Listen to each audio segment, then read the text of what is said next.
السلام عليكم ورحمة الله وبركاته. ازيكم عاملين ايه؟ يا رب دايما تكونوا بخير. النهاردة قلت نعمل مع بعض حاجة كده تدفي في ايام البرد، فقلت مفيش احلى من شوربة العدس. معايا كده نص كيلو من العدس، غسلاه كويس.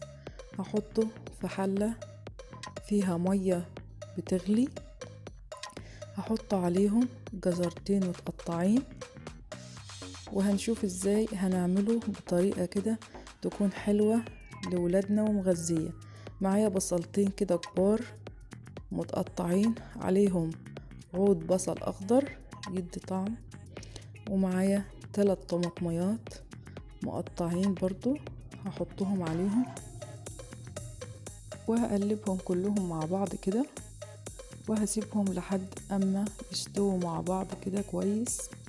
وقبل كده ما تنسوش تعملوا اشتراك في القناة وشير ولايك عشان يوصلكم كل جديد. هنا خلاص استووا كلهم مع بعض، هتضربيهم بالخلاط او الهاند بلندر بالشكل ده. شوربة حلوة ومغذية للأولاد وهيحبوها خالص، عشان بالحاجات اللي كلها مغذية، الجزر وكل الحاجات اللي احنا حطيناها دي. معايا هنا معلقة سمنة كبيرة، حطيت فيها معلقة كبيرة من الثوم عشان اعمل الطشة بتاعت العدس بتاعتنا.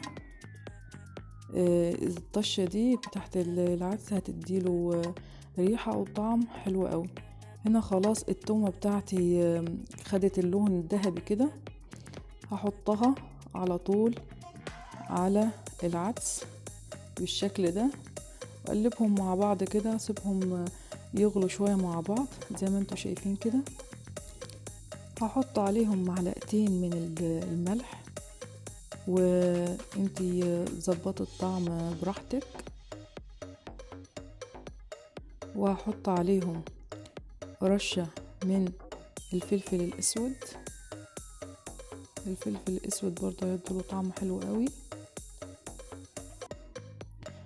العدس بصراحة لونه حلو قوي من كل الحاجات اللي احنا حطيناها. ويا رب يكون الفيديو عجبكم، وما تنسوش تعملوا اشتراك ولايك وشير في القناة علشان يوصل كل جديد من وصفاتنا اللي جاية. والسلام عليكم ورحمة الله وبركاته. لا تنسوا الاعجاب بالفيديو والاشتراك في القناة.